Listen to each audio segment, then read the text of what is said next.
Halo Sobat Bola, apa kabar? Semoga semua dalam kondisi Baik, sehat dan bahagia selalu. Amin. Ya, amin. Timnas Indonesia U20 yang sekarang di Turki akan menghadapi Timnas U20 dari Moldova. Ya, Bro, betul bro. Moldova ini siapa, Bro? Ini Moldova adalah ya boleh dibilang negara kecil ya bro. Ini adalah Mhm, pecahan dari Uni Soviet dulu. mhm, Mereka sejak Perestroika dan Glasnost itu kan akhirnya eh, pecahan-pecahan dari Republik USSR dulu dari Uni Soviet itu memisahkan diri. Dan mhm. salah satunya adalah Moldova yang kemudian menjadi anggota dari UEFA. Jadi konferensi sepak bola di Eropa.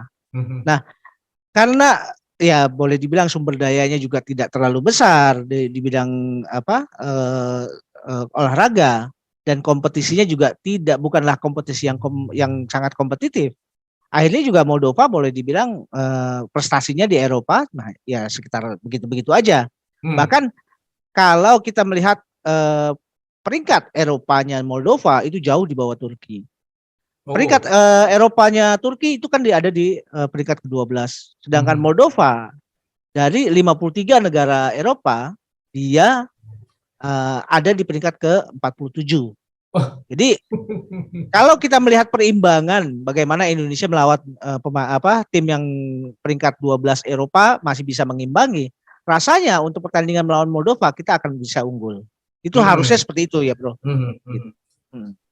Jadi kalau boleh dibilang mungkin mohon maaf nih ya, Moldova itu Hmm. kurang lebih Timor Leste-nya di Asia Tenggara gitu ya, Bro? Seputaran itulah gitu loh. Karena memang mereka juga bukan negara yang secara reguler bisa tampil di ajang-ajang kompetisi Eropa gitu. Walaupun kalau di Eropa kan sendiri memang lebih mudah ya perpindahan pemain dari satu negara ke negara lain di Mhm. Eropa karena di Eropa sendiri kan menganut sistem ini satu unity ya, Uni Eropa. Ya, Jadi bukan seperti di Indonesia yang prosesnya juga panjang dan lebih ya. banyak memakan waktu. Kalau mereka Mhm. juga tidak, walaupun ada beberapa pemain dari Moldova yang bisa bermain di Serbia, ada Ya. juga yang bermain di Liga Slovakia. Jadi tetap saja bahwa ini juga tidak bisa langsung katakanlah mendongkrak permainan mereka. Mhm. Karena yang kita lihat adalah bagaimana pemain ini bisa menyatu dalam sebuah unit gitu loh. Dan ini Ya, belum bisa kelihatan dari kesebelasan Moldova gitu. oke. Nah, Ada nggak pemain di Moldova ini yang boleh dibilang paling cemerlangnya lah gitu, yang harus diwaspadai? kalau kalau saya lihat dari Transfermarkt ya di Eropa Mhm. ada beberapa pemain yang nilai transfermarktnya itu hampir-hampir mirip dengan ya Witan, dengan Hmm. Asnawi, Hmm. dengan Egi gitu loh. Jadi dan mereka juga bermain di Liga Slovakia, bermain di Liga kemudian Serbia, ada juga yang bermain di Liga Bosnia. Jadi kalau nggak salah ada sekitar 3 sampai 4 pemain yang Hmm. ada yang terlihat mereka punya transfer mark di ini ya list yang resmi dari ini ya transfer marknya Eropa gitu loh bro. Ya. Tapi Ya. selain itu memang tidak ada sesuatu yang menonjol dari Moldova gitu. Hmm. Jadi kalau lihat dari komposisi pemain nih, ibaratnya satu lawan satunya gitu ya, artinya Hmm. Moldova nggak terlalu jelek juga ya kalau misalnya ada 3-4 orang di liga yang Hmm. setara dengan yang dimainkan oleh Witan dan Egy. Iya. Memang kalau melihat seperti itu ya perbandingannya ya mirip-mirip lah dengan kita gitu. Hmm. Tinggal Hmm. bagaimana kita bisa momentum kita juga lagi bagus sepak bola kita. Kemudian Hmm. kita juga dari hasil pertandingan dengan Turki juga tidak kalah jauh Hmm. dan artinya masih bisa mengimbangi. Kemudian dari pertandingan melawan Turki kemudian juga kan akan diambil evaluasi mengenai kekurangan yang ada di lini depan dan di lini belakang ya. Dan Hmm. tentu perbaikan-perbaikan ini akan terlihat pada saat Indonesia melawan Moldova Hmm. gitu loh. Berarti kalau bagusnya kalau misalkan progres dari perbaikan ini kelihatan nyata, maka Moldova harusnya bisa dikalahkan dengan mudah kan? Kira-kira seperti itu ya, Bro? Oke. Mungkin kalau disimpulkan bahwa kita akan menang mudah juga mungkin tidak ya. Karena biar bagaimanapun ini namanya sepak bola, apalagi perkembangan sepak bola juga sudah sangat ini ya merata, dan terlihat juga dengan adanya pemain-pemain Moldova yang punya pengalaman di liga-liga asing.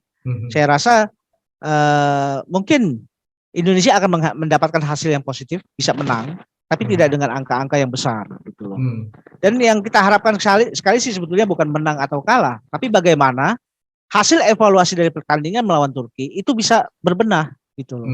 Bisa memperlihatkan progres bahwa ini koreksinya benar gitu loh. Jangan sampai pada saat melawan Moldova ternyata persoalannya yang sama itu yang terjadi. Itu yang artinya tidak ada progres, tidak ada perkembangan. Terlepas dari bagaimana hasilnya, selama ada perkembangan dari lini pertahanan dan lini serang, itu akan bagus gitu loh, bro. Ya. Menurut Bro, kira-kira STY berhasil nggak memperbaiki pemain di lini depan dan di belakang ini dalam waktu yang cukup singkat? Saya sih ini ya punya kepercayaan ya bahwa dulu kan juga pada saat Indonesia bahkan melawan under 19 ini ya melawan tim dari level klub di Persija kalau nggak salah waktu itu. Indonesia kan juga sempat kalah ya. Dalam pertandingan tersebut. Tapi kalau ya melihat merujuk pada ini ya pertandingan tersebut, artinya ada perkembangan yang signifikan bahwa dari hasil pertandingan laga uji coba ini, kemudian evaluasinya bisa dilakukan, koreksinya bisa terlihat, progresnya ada dan berkembang.